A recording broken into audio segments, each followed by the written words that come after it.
우리 교정용 토릭 렌즈가 S가 자, 6 디옵터이고요. 그다음에 C가 마이너스 2 디옵터, 2 디옵터이고 교정축이 예를 들어 130도이다. 자, 130도이다. 자, 이거의 얇은 토릭 렌즈, 토릭 렌즈인 경우에 대해서 정점 간 거리가 예를 들어 L을 14mm로 하여 교정된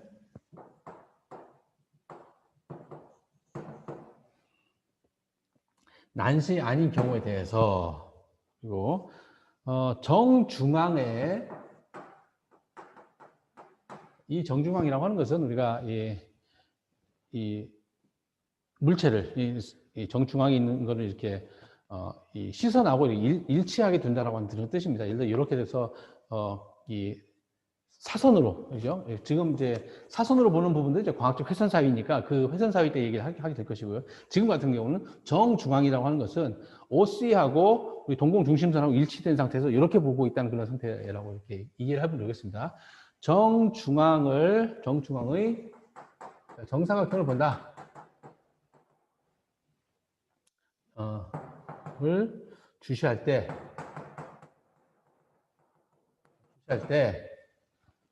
모양을 한번 보자. 할 때를 한번 보자는 것이죠. 자, 이렇게 보자. 자, 그러면 분명히 토릭 렌즈를 착용을 하고 있기 때문에 분명히 이 토릭 렌즈에 의해서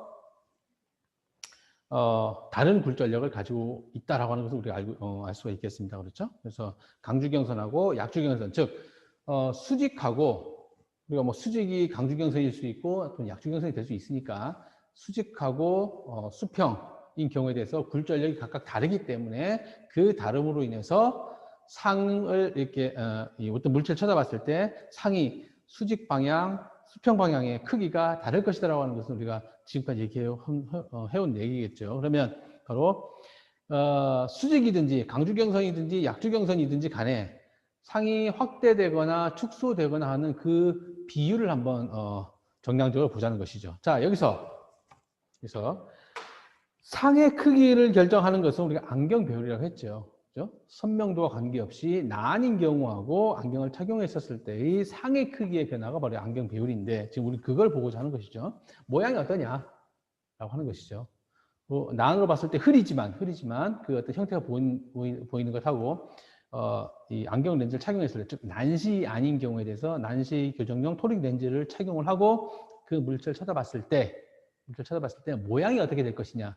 확대되거나 축소되는 게 다르기 때문에 모양이 달라질 것이다라고 하는 걸 알 수가 있겠죠. 그죠?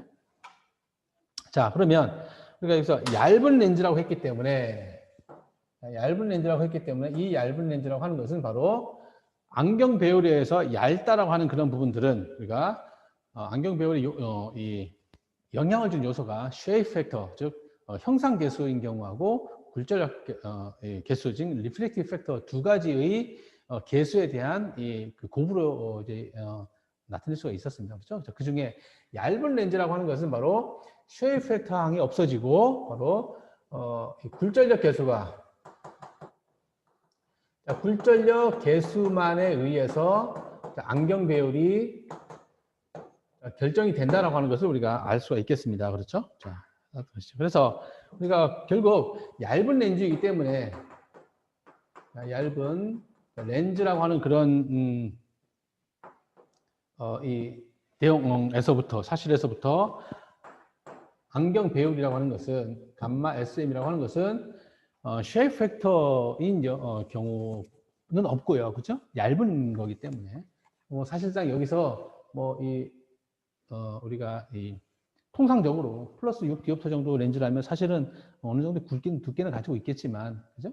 그렇지만 얇은 렌즈 취급하자는 겁니다. 자, 그러면 쉐이프 팩터는 없어지고 리프렉티브 팩터에 의한 감마 SM만 있을 것이다라는 것이죠. 그래서 리프렉티브 팩터라고 하는 것은 바로 어떠한 인자들이 있냐면 정점 간 거리하고 굴절력 계수, 이 정점 굴절력의 형태로 이렇게 나타낼 수 있다는 것입니다. 자, 그러면 상의 크기와 관련된 행렬로 우리가 나타내야 되겠지요. 그래서 이 렌즈에 대한 굴절력 행렬은 우리 아까 우리 처음에 배웠었던 리프렉티브 매트릭스인 경우에 대한 식으로 나타낼 수 있지만 이제 상의 크기와 관련된 매트릭스를 우리가 나타내 봐야 되겠죠. 그래서 이 형태로 나타내야 된다라고 하는 것을 우리가 판단해야 되겠습니다. 자, 그러면 이때 각 행렬 요소들에 나타나 있는 이 값들은, 굴절력에 대한 값들은 바로 ds하고 그다음에 dt가 있겠죠. ds는 우리 s로만 이루어져 있는 굴절력인 것이고요. 그죠? 그래서 이거는 플러스 6 디옵터인 것이죠.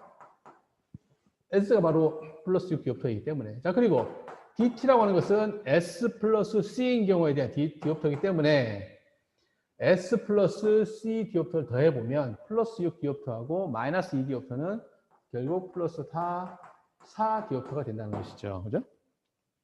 자, 그러면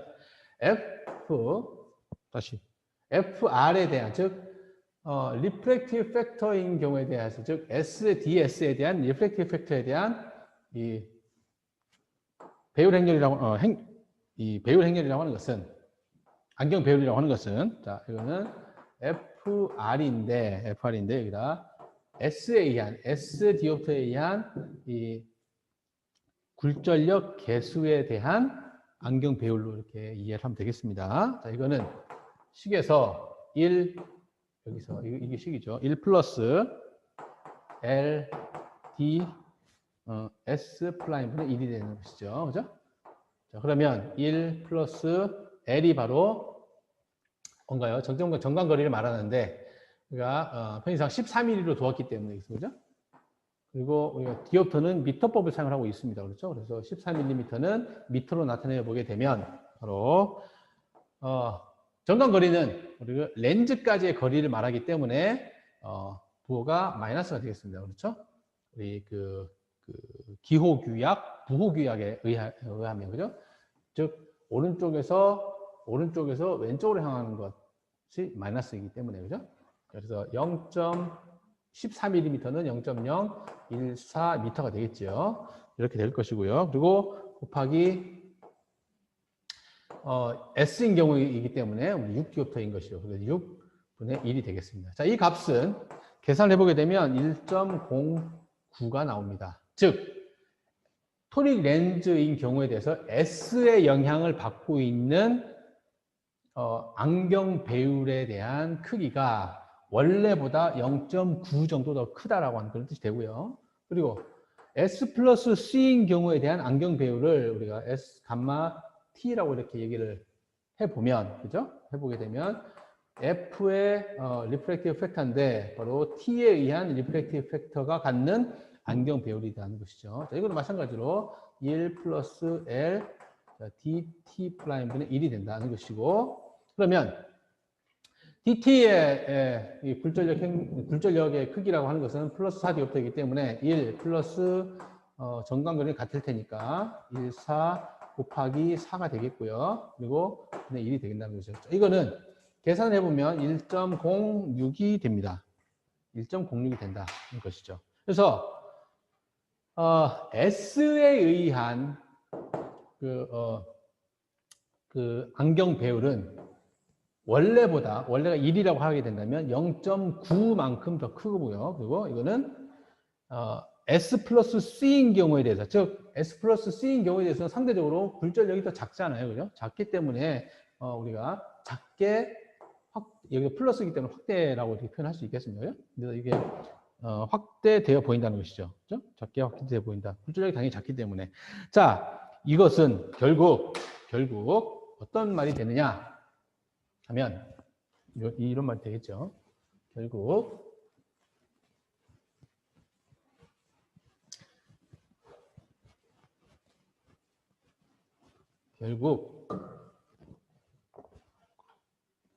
자, 저러한 렌즈를 사용을 한 경우에 대해서, 즉 이 결과를 보게 되면 S 주경선, 즉 S 값만을 갖고 있는 굴절력인 경우에 대해서 안경 배율의 크기는 1.09, 즉 9% S 주경선인 경우에 대해서는 그러니까 1보다 0.9 크기 때문에 9%포인트 정도 더 확대되어 보이고, 그 다음에 확대되어 보이고, 그죠? 그리고 T 주경선. T 주경선이라고 하는 것은 바로 S 플러스 C를 포함하고 있는 굴절력에 대한 안경 배율을 말하겠지요. 자, 이거는 0.6 원래보다 1에 대해서 0.6보다 더 크기 때문에 6%포인트 더 확대돼서 보인다라고 이렇게 얘기할 수 있겠죠. 자, 이 얘기는 어떤 뜻이 되느냐. 즉, S 주경선, 그 다음에 T 주경선인 경우에 대해서 각각 다르게 보이기 때문에 이거를 한번 표현을 한번 해보면, 임상적으로 표현 한번 해봅시다. 나안으로 예를 들어서 정사각형을 본다면, 그런데 안경 렌즈를 착용을 해서, 즉 교정 렌즈를 통해서 보게 되면, 근데 이때 교정 렌즈라고 하는 것은 바로 S하고 C를 갖고 있는 토릭 렌즈이겠죠. 토릭 렌즈가 되겠습니다. 이 토릭 렌즈죠. 난시를 포함하고 있는 거기 때문에 우리 지금 다루고 있는 게 각각 다른 확대 비율을 가지고 있습니다. 그렇죠? 그래서 안경으로 통해서 주시하면 우리 아까 정사각형을 주시하게 된다면 방향으로는 이때 나타낸 확대 비율만큼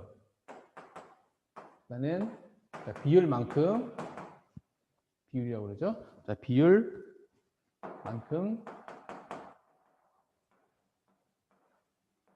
변경돼서 보인다는 것이죠. 자, 이 얘기는 그러니까 정량적으로 이렇게 계산을 실제로 해보니까 S만 갖는 굴절력인 경우에 대한 이 안경 배율은 1보다 0.9 정도 큰, 즉 9%가 큰 크기를 가지게, 상의 크기를 가지게 되고요. 그리고 S 플러스 C인 경우, 즉 토릭 렌즈에 이 S 플러스 C를 갖게 되는 그 굴절력에 의한 영향은 0.6 정도 안경 배율을 가지고 있기 때문에, 즉 말은 이제 6%가 확대돼 보인다는 것이죠. 자, 이거를 해석을 하게 되면 나안으로는 이제 예를 들어 정사각형을 보게 된다면 흐리게 보이지만 정사각형을 보인다는 것이죠. 자, 그런데 우리 이러한 교정 렌즈를 갖고 주시를 하게 되면, 우리가 정사각형을 주시하게 된다는 것이죠. 정사각형을 주시하게 된다면 우리가 교정되어 있는 축이 바로 강주경선이든지 강주경선이 되겠죠. 강주경선 방향으로, 그리고 약주경선의 방향인 각각 9%하고 6% 비율 정도 각각 확대되어서, 즉 이 변형이 되어서 보인다라고 하는 것이죠. 자, 그러면 궁금하잖아요, 그죠? 정사각형을 봤을 때 우리가 직사각형으로 보인다, 또는 원을 봤을 때 타원으로 보인다. 사실 이거는 허상을 보고 있는 그런 얘기가 된다는 것이죠. 그러면 실제로 우리가 그걸 경험을 하나요, 여러분들? 경험을 하나요? 실제로 우리가 느끼기에는 그 모양이, 우리가 예를 들어서 제가 가지고 있는 이 A4 용지가 직사각형인데, 직사각형이 안경을, 제가 난시를 가지고 있지만 직사각형을 이렇게 본다고 해서 이 직사각형이 이렇게 아주 그 가시적으로 보일 만큼 이렇게 삐뚤어져서 보이느냐 하면 그렇지는 않습니다. 그렇죠? 이게 이 정도의 크기가 과연 어느 정도 상의 크기를 갖게 되느냐. 그리고 우리가 다 알고 있는 것처럼 망막의 중심화 이 영역이 굉장히 작습니다. 그렇죠? 굉장히 작은 부분으로 우리가 예를 들어서 이거라고 생각하면 될 것 같아요. 이러한 모양, 분필은 이런 모양을 가지고 있는 형태는 우리가 다 가까이서 보면 다 형태를 구분할 수 있잖아요. 그죠? 구분할 수 있습니다. 그죠? 얘가 뭐 길쭉한 막대기 형태로 원 기둥의 형태로 되어 있다. 그런데 아주 멀리 있는 경우를 생각해 보면 이것도 어떻게 보이죠? 점으로 보이겠지요. 그렇죠? 그리고 마찬가지로 이러한 형태를 가지고 있는 것도 아주 멀리서 보게 되면 점으로 보인다는 것이죠. 그죠? 그런 것처럼 망막에는 즉 아주 이 망막에 있는 부분이 작고 그 사이에 아주 작은 공간 안에 이 형태를 그릴 수 있는 게 거기 보면 점의 형태를 나타낼 수 있겠죠. 그래서 실제로 9%, 6%, 즉 엄밀히 말해서 얘를 확대해서 망막 이 중심화 부분을 엄청나게 확대해서 맺힌 상의 형태를 이렇게 보게 되면 분명히 이만큼 차이가 나겠죠. 자, 그런데 우리가 영역이 망막 중심화에 있는 부분이 영역이 굉장히 작고 이 작다는 얘기는 굉장히 멀리서 보고 있다는 그런 뜻으로 이렇게 해석이 됩니다. 그렇죠? 아주 작게 보인다는 것이죠. 작은 상태에서 그 크기 작은 상태에서 뭐 이 교정축으로 6%, 9% 정도의 크기가 차이가 난다는 걸 실제로 느끼지 못하겠지요. 그죠? 그래서 그런 차이 때문에 우리가 실제로 이렇게 확대하면 찌그러져서 보인다. 아주 뭐 가시적으로 찌그러져서 보인다라고 이렇게 할 수는 없지만 우리가 실제로는 이러한 안경 배율이 영향을 받는다라고 하는 것이죠. 자, 그런데 이게 또 어떤 데 영향을 미치느냐 하면 아까의 경우에는 정중앙을 이제 본다라고 했습니다. 그렇죠? 정중앙을 본다고 했는데 안구를 돌렸을 때 우리가 회선 사위라고 했었잖아요. 그죠? 그 회선 사위인 경우에 대해서 분명히 안경 배율의 차이가 있었습니다. 그렇죠? 즉, 굴절력 개수하고 형상 개수가 동시에 변하는데 그 경우에 대해서 우리가 다룰 필요가 있겠다는 것이지요. 그죠? 지금부터는 그 내용들에 대해서 살펴보도록 하겠습니다. 자, 우리가 방금 봤었던 것처럼 교정축과 그다음에 그 교정축의 수직인 또 다른 주경선인 경우에 대해서 확대된 정도를 이게 나타낼 수가 있다는 것을 우리가 실제로 정량적으로 한번 나타내 봤습니다. 그렇죠? 근데 그 실제로 모양이 아까도 얘기를 했지만 모양이 아주 작은 영역이기 때문에 사실 우리가 인식은 잘 못할 수 있어요. 그죠? 저 인식 못할 수 있는데 우리가 그 상의 크기가 실제로 어떻게 변형이 됐는지에 관계된 부분들을 한번 보자는 것입니다. 알겠죠? 실제로 그 좌표를 찍어 놓고 그 좌표에 대해서 한번 살펴보자는 것입니다. 그래서 방금 있었던 그 예제에 대해서 우리가 실제로 상의 형태가 어떻게 되는지 한번 보겠다는 것입니다. 자, 교정시에 대한 상의 형태를 실제로 상은 어떻게 맺히는지에 대한 얘기를 좀 보고자 하는 것입니다. 자, 그러면 우리가 상의 크기를 보기 위해서 우리가 이 프렌티스 공식을 사용을 해야 된다는 것입니다. 자, 우리 이 프렌티스 공식은 우리가 앞서에서도 이제 배웠지만 상의 이 위치가 즉 렌즈를 통과했었을 때 그 위치에서부터 굴절을 하게 된 경우에 대해서 그죠?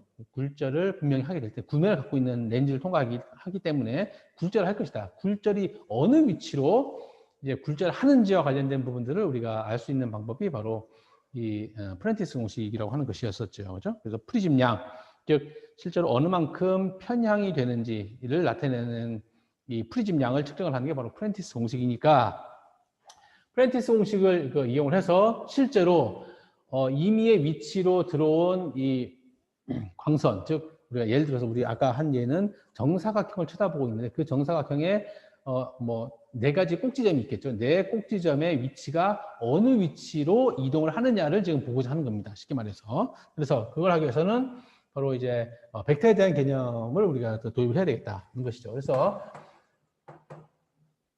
자, 우리가 알고 있는 벡터형 프렌티스 공식을 우리가 한번 사용을 해보자는 것이죠. 벡터형 프렌티스 공식의 경우에 대해서는 우리가 두 가지 형태가 있다고 했었잖아요. 그죠? 그래서 이 기준점의 위치가 OC인 경우하고 그다음에 OC가 이 기준점이 되는 것하고 또는 이제 입사점이 기준점인 부분 그 두 가지 형태로 나타낼 수가 있는데 어떤 걸 사용을 해도 관계없습니다. 근데 편의상 우리가 이런 걸 한번 사용을 해봅시다. 자, 이걸 한번 사용을 해보자. 자, 이거는 그러니까 광학 중심점에서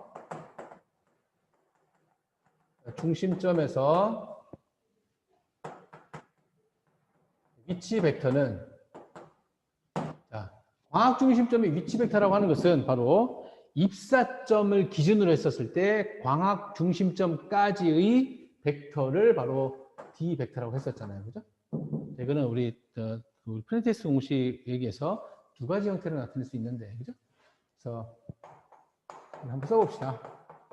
뒤에 R 벡터라고 하는 형태가 있고요. 그 다음에 P와 D에다가 D. 자, 이제 이런 두 가지 형태가 있었잖아요. 그죠? 그래서 그거는 요 부분인 경우에 대해서는 형태는 똑같지만 우리 앞에 마이너스 R이냐 그냥 플러스 D냐라고 하는 것을 얘기를 했었죠. 이거는 기준점이 동공중심선인 경우가 되겠고요. 동공중심선에서 어느 위치를 나타내는 것을 이제 나타내는 위치 벡터인 것이고, 이거 같은 경우는 우리가 기준점이 입사점입니다. 입사점을 기준으로 했었을 때 D라고 하는 것은 입사점을 기준으로 기준해서 이 동공중심선 다시 광학 중심점, 즉 인점을 찍은 곳까지의 벡터가 바로 D 벡터이죠. 그죠? 크기는 같습니다. 자, D 벡터인데, 자, 이 부분들을 우리가 어떻게 할 수 있느냐면 물체 각 점의 위치 벡터로 나타낼 수 있게 되는 것입니다. 나타낼 수 있다는 것입니다. 이것을 R 벡터로 표시할 수 있다는 것입니다. 자, 이거는 무슨 말이냐면, 예를 들어 정사각형을 쳐다봤을 때 4개의 꼭지점을 우리가 기준점에서 그 꼭지점, 그러니까 기준점은 우리가 정사각형을 본다고 하게 되면, 예를 들어서 정사각형을 이렇게 보게 된다 그러면 여기 각 꼭지점이 4개 꼭지점이 있을 것이고요. 그리고 어디엔가 인점이 찍혀 있겠죠. 인점이 찍혀 있는 부분이 바로 OC가 될 것입니다. 그죠? 그래서 OC를 쳐다보는, 이렇게 되면 여 꼭지점에서 OC를 쳐다보는 것, 여기서부터 이렇게 쳐다보는 것, 여기서부터 이렇게 쳐다보는 것, 각각 4개의 위치 벡터가 있겠지요. 그렇죠? 이게 바로 D가 될 것이고요. 그리고 반대로 여기서 표현하는 R이라고 하는 것은 OC에서부터 여기까지 크기는 같겠죠, 각각. 그죠? 이렇게 나타내는 것을 바로 이제 R 벡터라고 이렇게 표시할 수 있겠습니다. 그렇죠? 그래서 기준점을 여기서 잡느냐, 입사점으로 잡느냐, 또는 기준점을 OC로 잡느냐. 이건 이제 사실 일반적으로는 이거는 이제 회선 사유를 나타내는 것이긴 하겠죠, 그죠? 즉 이 시선, 즉 동공중심선에서 OC하고 벗어나는 경우를 얘기를 하겠지만, 자, 이런 식으로 이해를 한번 해보자는 것입니다. 자, 그러면 굴절력 행렬은, 자, 굴절력 행렬이라고 하는 것은 우리가 알고 있는 것처럼 D로 이렇게 표시할 수 있고요. 그죠? 그래서 이 굴절력 행렬에 의해서 만들어져 있는 상의 크기, 그죠? 변형되어 있는 상의 크기의 배율을 우리가 배율 행렬로 나타낼 수 있다. 나타낼 수 있고, 그 배율 행렬은 감마의 형태로 나타낼 수가 있겠다는 것이고요. 그죠? 자, 그리고 P에 의해서, 그러니까 입사점을 말합니다. 각각의 입사점에 대한 P에 의한 상의 위치 벡터. 이거는 입사점인 경우에 대해서 그렇게 될 것이고요.